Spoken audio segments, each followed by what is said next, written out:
खुद काले बंदर के जैसे, लेकिन लड़की गोरी चाहिए भाई साहब को। अपनी शक्ल देखी नहीं आईने में, लड़की जरूर गोरी चिट्टी चाहिए। वो लोग फोटो देखकर आ जाते और खा पी कर अपना पिछवाड़ा झाड़कर चल देते। मेरा नाम खुशी है, बस मैं नाम के लिए खुशी हूँ। खुशी जैसा मेरी ज़िंदगी में कुछ भी नहीं है। मैं अपने घर में 4 बहनों में सबसे छोटी थी और मेरी तीनों बहनें मुझसे बड़ी और साथ में गोरी भी थी। लेकिन पता नहीं भगवान को मेरे साथ ही ऐसा क्यों करना था। मेरा रंग बहुत ज़्यादा काला था। काले रंग की वजह से सब लोग बोलते थे पता नहीं किस पर गए, घर में तो ऐसा कोई है ही नहीं। यह सब सुन मुझे बहुत गुस्सा आता था, जैसे कि यह सब मेरी मर्ज़ी थी। मैंने अपने आप को बनाया, सबकी बातें सुन, सबके ताने सुन इतना बुरा लगता था, इतना गुस्सा आता था कि मेरे साथ ही ऐसा क्यों। अक्सर मम्मी से कहती मैं ही क्यों काली हूँ, बाकी सब गोरे हैं, आपने ऐसा क्या किया। वो वह हंस कर हमेशा जवाब देती थी कि अरे पागल, मैं तेरे टाइम में कुछ नहीं खाती थी, शायद इसीलिए, और सबके समय केसर का दूध पिया है, इसके लिए तेरा रंग काला है। इस बात को लेकर मैं अक्सर अपनी मम्मी से लड़ा करती थी, झगड़ती थी। जब भी कोई आता घर में तो हमेशा बस यही बात, बेसन लगा ले, दही लगा ले, नहीं तो ऐसा कर चावल का आटा लगा ले या कॉफ़ी का पाउडर लगा ले, असर होगा। कोई कुछ कहता, कोई कुछ कहता, सबका जो कहते वो करती रहती, लेकिन कोई असर नहीं होता। उनके नुस्खे 2-4 दिन लगाती, थोड़ा असर भी नहीं होता था, फिर लगाना छोड़ देती। सारी सहेलियों में मैं ही सबसे काली थी, सबसे दबा हुआ मेरा रंग था। अक्सर सब लोग मेरी सहेली से ही बात करना पसंद करते थे। मेरे को तो कोई देखता तक नहीं था, सब लोग मुझे इग्नोर मार देते थे। अंदर ही अंदर घुटती रहती थी, लेकिन मेरी सहेलियों का क्या कसूर था इसमें। अगर वह गोरी हैं और मैं काली, लेकिन वह हमेशा मेरे साथ अच्छा ही व्यवहार करती थी। व्यवहार तो उन लोगों का था जो सामने वाले थे, वह तो बस सब लोग मुझे इग्नोर मारते थे और बस मेरे में खामी ही ढूंढते रहते थे। जैसे जैसे बस चल ही रहा था, ताने सुनने की आदत हो गई थी। दीदियों की शादी होने के बाद सब बोलने लगे अब इसकी शादी कैसे होगी, इसका रंग तो काला है, जैसे काला नहीं कोई श्राप हो मेरे साथ। बहुत जूते चप्पल घिसने लगेंगे बहन जी आपको, पड़ोसी लोग ऐसे बोलते हैं।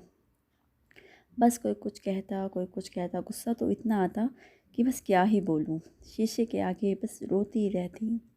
कभी शीशे पर तरह तरह की शक्ल बना लेती, कभी अपने मुंह को काले रंग से पेंट कर लेती। पता नहीं जाने क्या क्या करती रहती। अपने आप को पूछती रहती मेरे साथ ही क्यों। अब घर वालों को चिंता इस काली लड़की की शादी कैसे होगी। अब लड़के देखना शुरू हो गए। लड़के आते, देखते और चले जाते, खुद काले बंदर के जैसे, लेकिन लड़की गोरी चाहिए भाई साहब को। अपनी शक्ल देखी नहीं आईने में, लड़की ज़रूर गोरी चिट्टी चाहिए।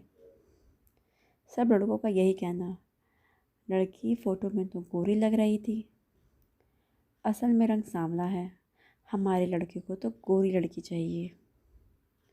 जिसे गोरी लड़की उनको पता नहीं क्या बना देगी। मैं अक्सर अपनी माँ पर चिल्लाती, देखा मैंने कहा था कि मत करो, मत कहो, मत करो ऐसा, कि फ़ोटो वाले से ये मत कहो कि लड़की को गोरा कर देना। आप ही बोलती थी ना कि गोरा रंग को देखकर कम से कम घर तो आएंगे, घर आएंगे तो खुद ही पसंद कर लेंगे। अभी क्या फ़ायदा हुआ घर तक आने का, आ रहे हैं और खा पी के भी जा रहे हैं और खर्चा भी हो रहा है, मना भी कर रहे हैं। कहाँ गई माँ तुम्हारी समझदारी। मैं जब भी फ़ोटोग्राफ़र के पास फ़ोटो खिंचाने जाती हूँ तो फ़ोटोग्राफ़र से सिर्फ एक ही बात बोलती हूँ, भैया मुझे गोरा मत करना। क्योंकि बाद में वो लोग फ़ोटो को देखकर आ तो जाते हैं, पर खा पी कर अपना पिछवाड़ा झाड़ कर चल भी देते हैं और बोलते हैं अच्छा बहन जी, अच्छा भाई साहब, जवाब घर जाकर देंगे। फिर उन लोगों का जो जवाब आता था ना कि लड़की काली है, वह सुनकर मुझे बहुत दुख होता था। इससे अच्छा है कि पहले वह मेरी फ़ोटो देख यहाँ पर आए ही ना, ये जवाब सुनने को तो नहीं मिलेगा। लड़कों की गिनती बढ़ रही है, बस अब तक 10 लड़के देख चुके और सब लोगों ने मेरे को रिजेक्ट कर दिया। सिर्फ इसके लिए कि मेरा रंग काला है। सब लोग हमें ऐसी बुरी नज़र से देखते हैं कि मैं क्या ही बताऊँ आपको। जैसे काला रंग मैंने अपने आप खुद डिज़ाइन किया है, खुद अपने हाथों से बनाया है, खुद अपना मुँह पे काला पेंट किया है। लेकिन हमेशा एक दुआ करती रहती कि जब भी मेरा होने वाले बच्चे होंगे, अगर शादी हुई इस जन्म में, तो मैं उनके ऊपर काले रंग की परछाई भी नहीं आने दूँगी। क्योंकि मुझे भी काला रंग एक श्राप के जैसे लगने लग गया था। लेकिन मुझे क्या पता था कि यह सब हमारे हाथ में नहीं होता। जैसे तैसे लड़के ने मुझे पसंद कर लिया। एक लड़के ने मुझे पसंद कर लिया, कमाल की बात। लड़का भी बहुत सुंदर, हैंडसम। पता नहीं कैसे करा उसने मेरे को पसंद, मुझे भी नहीं पता। शादी करने के बाद जब मैं ससुराल आई, एक बार मेरे पति देव और अब मेरी सासू माँ आपस में बातें कर रहे थे, जो मैंने सुन ली। वो बोल रहे थे, मम्मी तू कह रही थी कि ना सर्दी के मौसम में रंग काला हो जाता है, इसके कारण क्या पता लड़की का रंग काला हो, बाद में गोरा हो जाएगा। लेकिन रंग तो काला ही है, अभी तक गर्मी भी शुरू हो गई है। अब मैं समझ गई कि लड़के ने हाँ क्यों करी थी अपनी माँ के कहने पर। यह सब सुन मैं बस खड़ी खड़ी रो रही थी। तभी मैं गुस्से से अपने पति के पास आई और बोली, एक बार मुझसे तो पूछ लिया होता, मैं तुम्हें सब बता देती, कम से कम तुम्हारी ज़िंदगी तो बर्बाद ना करती। लेकिन बस उस दिन के बाद मेरे पति ने कभी भी मेरे रंग की वजह से मुझे कुछ भी नहीं सुनाया। वो मुझसे प्यार करने लगे थे और मैं प्रेग्नेंट हो जाती हूँ, मेरा बच्चा होने वाला होता है। अब बस यही चिंता लगी रहती है कि बच्चों का रंग कैसे होगा। अब मैं भगवान से बस यही दुआ मांगती हूँ कि हे भगवान, मेरे बच्चा जो भी हो पर गोरा हो। क्योंकि जो परेशानी, जो मुसीबत मैंने झेली थी, मैं नहीं चाहती थी अपने बच्चे को भी वह सब सुनने को मिले।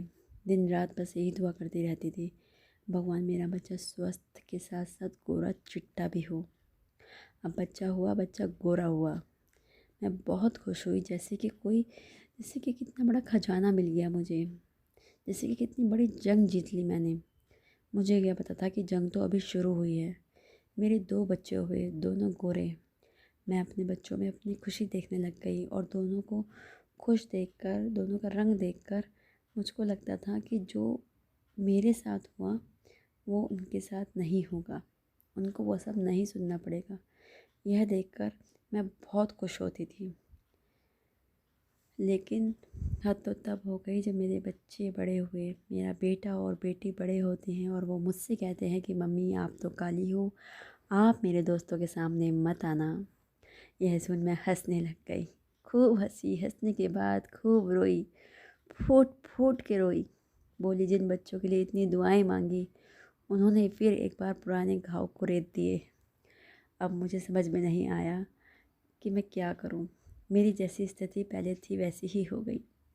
बस अब भगवान से कहने लगी, दुआएं कहने लगी, हाथ जोड़ के बोलने लगी कि हे भगवान, अगले जन्म मुझे बिटिया न कीजो, बिटिया जो कीजो तो गोरी ही कीजो। दोस्तों, कैसी लगी आपको मेरी कहानी? अगर अच्छी लगी हो तो प्लीज़ इसको लाइक सब्सक्राइब ज़रूर कीजिए। Thanks for watching.